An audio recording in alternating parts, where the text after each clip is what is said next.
నమస్తే, welcome to Suman TV. Telangana రాష్ట్రంలోనే అత్యద్భుతంగా ఎంతో ఘనంగా జరిగేటువంటి గిరిజన జాతర సమ్మక్క సారలమ్మ జాతర. ఎంత వైభవంగా జరుగుతుందో కదా. ఎంతో మంది భక్తజనం దేశ విదేశాల్లో ఉన్న వాళ్ళందరూ కూడా ఈ జాతర సమయానికి వాళ్ళ సొంత ఊర్లకు చేరుకుంటారు. గద్దెల దగ్గర అమ్మవార్లను దర్శించుకోవడానికి ఎంతో ఇష్టం చూపిస్తూ ఉంటారు. ఇక్కడ ప్రత్యేకంగా బెల్లాన్ని అమ్మవారికి నైవేద్యంగా సమర్పిస్తారు. జననీ ఎస్టేట్స్ ఫార్మ్లాండ్స్ చందనవాలి స్క్వేర్ యార్డ్ 2299 మాత్రమే.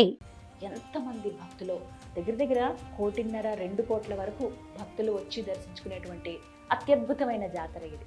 అయితే ఇంత ఘనంగా చెప్పుకుంటున్నాం. అసలు ఈ జాతరకి సంబంధించిన చరిత్ర ఏంటి, సమ్మక్క సారలమ్మ ఎవరు, వీరిని ఎందుకు ఇంతగా పూజిస్తూ ఉన్నారు, ఇది తెలుసుకుందాం ఇవాల్టి వీడియోలో.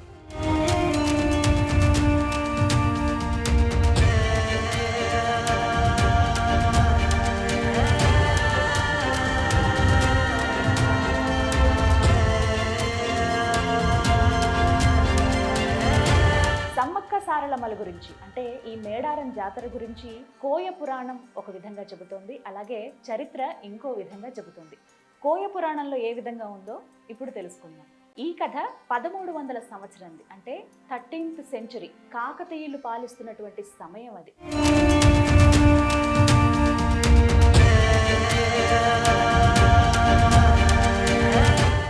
బయ్యక్కపేట అనే ఒక గుట్ట, అది కంప్లీట్గా పూర్తిగా ఒక అడవి అన్నమాట. ఈ ప్రాంతంలో కోయదొర ఉండేవాళ్ళు. వారు వారి భార్య ఎంతో భక్తి శ్రద్ధలతో అమ్మవార్లకి నాగేంద్రుడికి పూజిస్తూ ఉండేవాళ్ళు. ఆ కోయదొరకి ఎంతో కాలం పాటు సంతానం లేదు. ఇలా ఎంతో బాధపడుతూ, మేము ఇంతగా దేవుళ్ళు లేనివై ఉంటామే, ఇంతగా మేము భక్తిపూర్వకంగా ఉంటామే, ఎవరికి ఏ హాని చేసేవాళ్ళం కాదు, అయినా మాకెందుకు సంతానం కలగలేదని చెప్పి ఆ దంపతులిద్దరూ కూడా ఎప్పుడు బాధపడుతూ ఉండేవాళ్ళు. ఇలా బాధపడుతున్న క్రమంలో ఎన్నో పూజలు చేయటం ఇవన్నీ చేస్తూ ఉండేవాళ్ళు. ఇందులో భాగంగా ఒక రోజున ఆ అడవి ప్రాంతంలో వారు సంచరిస్తూ ఉండగా ఎక్కడి నుంచో చిన్నపిల్లలు ఏడ్చినట్టుగా ఒక శబ్దం వినపడుతుంది. ఏంటా అని గబగబా పరిగెట్టుకుంటూ వెళ్ళి చూస్తే ఒక పుట్ట దగ్గర ఒక చిన్న పెట్టెలో ఒక చిన్న పాప కనిపించడం చూస్తారు. అదంతా అటవీ ప్రాంతం కావటం, చుట్టూ కూడా పులులు, సింహాలు, మిగతావి క్రూర మృగాలన్నీ కూడా ఆ దరిదాపుల్లో ఉంటాయి. చాలా భయపడిపోతారు. ఇదేంటి చిన్న పాప ఏమో ఇక్కడ కనపడుతుంది, చుట్టూ ఇన్ని అడవి మృగాలు ఉన్నాయండి. అప్పటికే ఆయన కోయిదొర కావడంతో అడవిలో తిరిగేటువంటి మనుషులు కదా, ఎలా ఆ జంతువులు వచ్చినప్పుడు మెలగాలో వీళ్ళకి బాగా తెలుసు కాబట్టి వాటి నుంచి తప్పించుకుని లోపల దాకా వెళ్తే అక్కడ ఒక చిన్న పెట్టెలో ఆ పాపని ఇలా దగ్గరికి హత్తుకుంటారు. ఆ పాప కేరింతలు, ఆ పాపలో ఉన్న తేజస్సును చూసి ఎంతో మురిసిపోతారు. ఆ పాపనే మన సమ్మక్క. ఆ పాపకి వీళ్ళు ఒకటే పేరు పెట్టుకుంటారు. ఈ రోజున ఆ పాప దొరికింది కూడా మాఘ పౌర్ణమి రోజున. ఆ పుట్ట పైన, ఆ పుట్ట దగ్గరలో ఒక పెట్టెలో, అంటే మందసం అంటారు కదా, ఒక పెట్టెలో ఆ పాప దొరుకుతుంది. ఎంతో సంతోషించి ఉబ్బి తబ్బిబ్బైపోతారు. సంతానం లేని మాకు ఆ దేవుడే, ఆ నాగేంద్రుడు, ఆ అమ్మవారే మాకు ఇలా ఒక పాపని మాకు అందించారు, ఈ పాప రూపంలో అమ్మవారే మాతో ఉందని భావించి ఆ పాపని పెంచుకోవడం ప్రారంభిస్తారు. అంత చిరునవ్వులు చిందిస్తూ మాఘ పౌర్ణమి రోజునే దొరుకుతుందన్నమాట ఆ పాప. అందుకే ఇప్పుడు మనం చూస్తాం కదా, జాతర కూడా మాఘ పౌర్ణమికి 2 సంవత్సరాలకు ఒకసారి చాలా ఘనంగా జరుపుతూ ఉంటారు.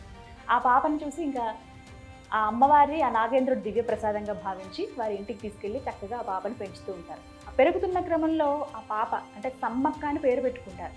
ఆ సమ్మక్క అలా నెమ్మదిగా తనలో ఉన్న దైవత్వాన్ని, ఆ రూపాన్ని చూపించడం ప్రారంభిస్తుంది. అంటే ఎవరికైనా ఏమైనా అనారోగ్యం చేసినా, ఇప్పుడు కోయదొర ఆయన ఆ ఊరి అంటే ఆ ప్రాంతం అంతటికి పెద్ద వారి తండ్రి గారే. ఏదైనా కష్టం ఉన్నప్పుడు అక్కడికి వచ్చి వాళ్ళ తండ్రి గారికి చెప్పుకునేవాళ్ళు.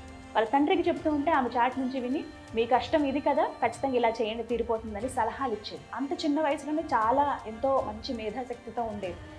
భలే తెలివిగా మాట్లాడుతుంది, మాకున్న సమస్యలను తీరుస్తుంది, తను ఎవరినైనా ముట్టుకున్న అనారోగ్యంతో ఉన్న వాళ్ళకి నయమైపోవడం, ఇలా తనలో ఉన్న దైవత్వాన్ని చూపించడం ప్రారంభిస్తే ఎంతో గొప్పగా నువ్వు నిజంగా మా దేవతవమ్మ అంటూ ఆ గ్రామంలో ఉన్నటువంటి ప్రజలు ఎవరైతే ఉంటారో వాళ్ళందరూ కూడా ఆమెను ఎంతో ఇష్టంగా ప్రేమగా చూసుకునేవాళ్ళు. ఈ క్రమంలోనే ఆమెకి ఇష్టమైనటువంటి ఆహారాలు తనకి తినిపించడం, ఆమెతో ఎక్కువసేపు గడపడం, మాట్లాడడం చేసేవాళ్ళు.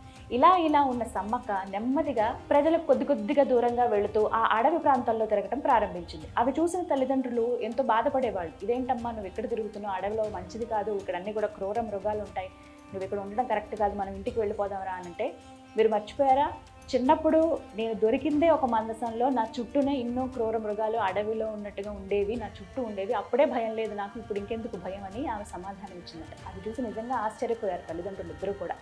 అలా విన్న తర్వాత లేదు లేదు నేను ఉండాల్సింది, నేను పెరగాల్సింది ప్రకృతి మధ్యలో అని చెప్పి ఆమె ఒక గుట్ట దగ్గరికి వెళ్ళిపోయి అక్కడే ఉండడం ప్రారంభించింది. సరే, ఇక ఆమె అంతగా చెబుతున్నప్పుడు మళ్ళీ తనకు అడ్డు చెప్పడం అనేది తల్లిదండ్రులకు ఇష్టం లేదు.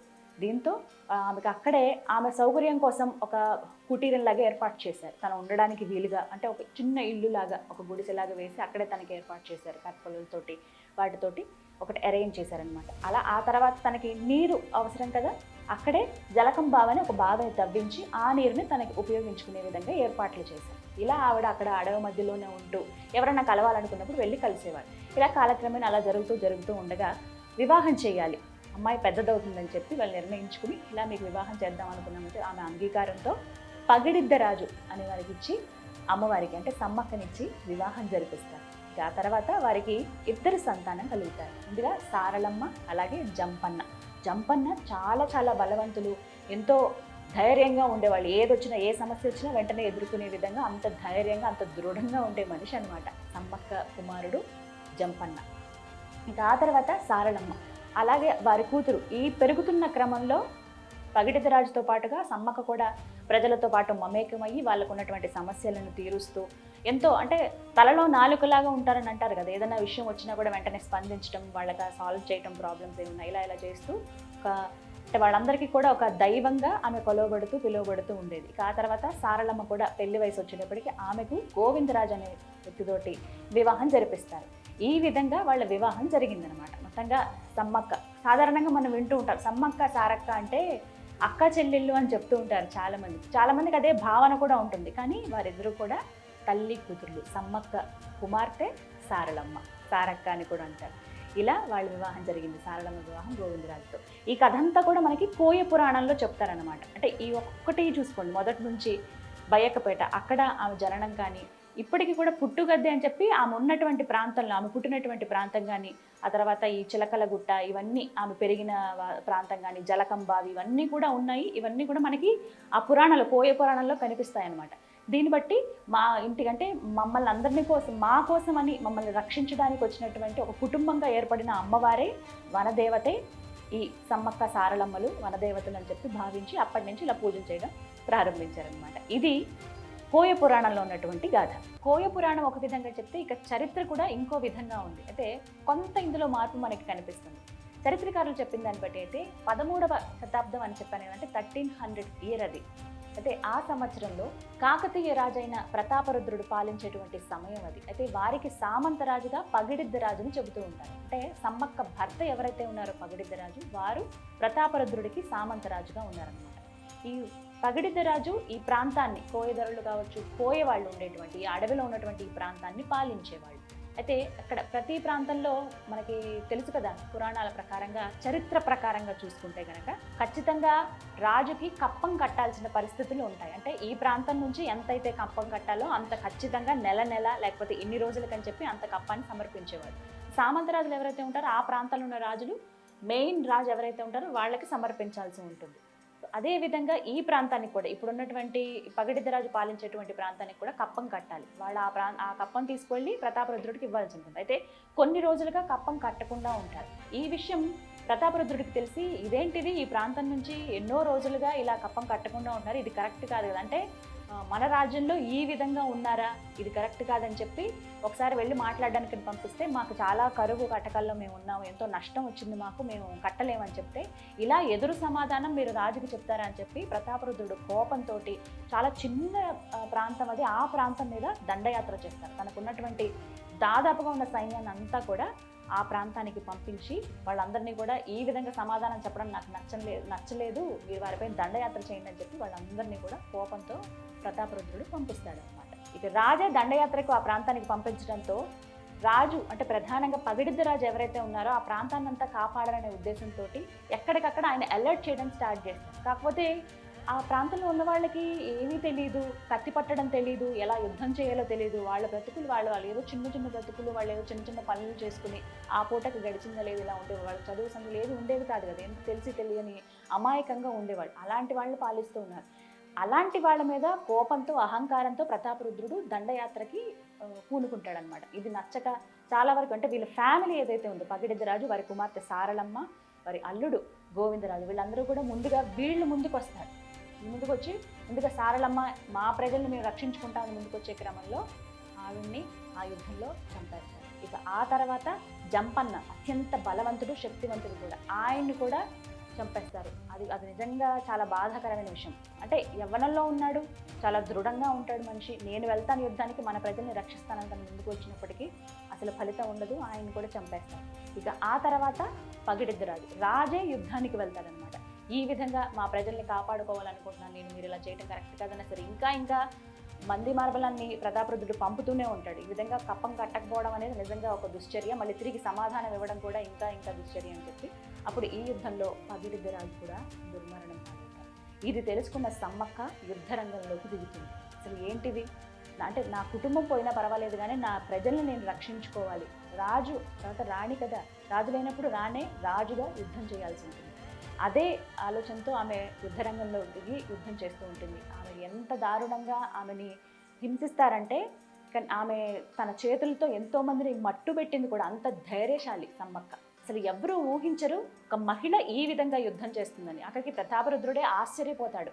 ఇలా అక్కడ సమ్మక్క అని ఎవడున్నారు, రాణి, ఆవిడ ఎంతో యుద్ధం చేస్తున్నారు, మేమందరం తాళలేకపోతున్నాం అని చెప్పి రాజు కూడా సమాచారం అందిస్తారు. ఇలా ఎంతోమంది అలా చంపిన తర్వాత ఎంతోమందిని మట్టు పెట్టాక ఆమె అలసిపోతుంది ఆ యుద్ధరంగంలో. తన ప్రజల్ని కాపాడుకున్నాను కదా ఒక ఆనందం ఆమెలో ఉన్నప్పటికీ ఆమె ఒళ్ళంతా కూడా తూట్లులాగా పడిపోతుంది, మొత్తం రక్తం కారుతూ అలాగే నెమ్మదిగా నడుచుకుంటూ ఆమె ఒక గుట్ట వైపు వెళ్ళిపోయింది. అదే చిలకల గుట్ట. ఆ చిలకల గుట్ట దగ్గర నెమ్మదిగా అలా నడుచుకుంటూ వెళ్తూ ఉంటే నెమలి నార అని ఒక చెట్టు ఉంటుంది అక్కడ. ఆ చెట్టు దగ్గరికి వెళ్ళిన తర్వాత ఆమె ఉన్నట్టుండగా మాయమైపోయింది. అయితే ప్రజలు ఎవరైతే అమ్మ మమ్మల్ని కాపాడింది, తన ప్రాణాన్ని తన కుటుంబం అంతా కూడా పణంగా పెట్టింది ఆ సమ్మక్క తల్లి ఎక్కడ అంటూ ప్రజలందరూ కూడా ఆమెను వెతుక్కుంటూ ఆ గుట్ట పైకి వెళుతూ ఉంటారు. ఎక్కడ చూసినా కనపడదు. అయితే ఆమె రక్తపు మడుగులు కావచ్చు, ఆ అడుగులు ఏవైతే ఉన్నాయో అవి కొంత దూరం వరకు కనపడతాయి కానీ ఇంకొంత దూరం తర్వాత కనిపించవు. అలా దగ్గరికి వెళితే ఆ నెమలినార చెట్టు దగ్గర ఒక కుంకుమ భరణి కనిపిస్తుంది.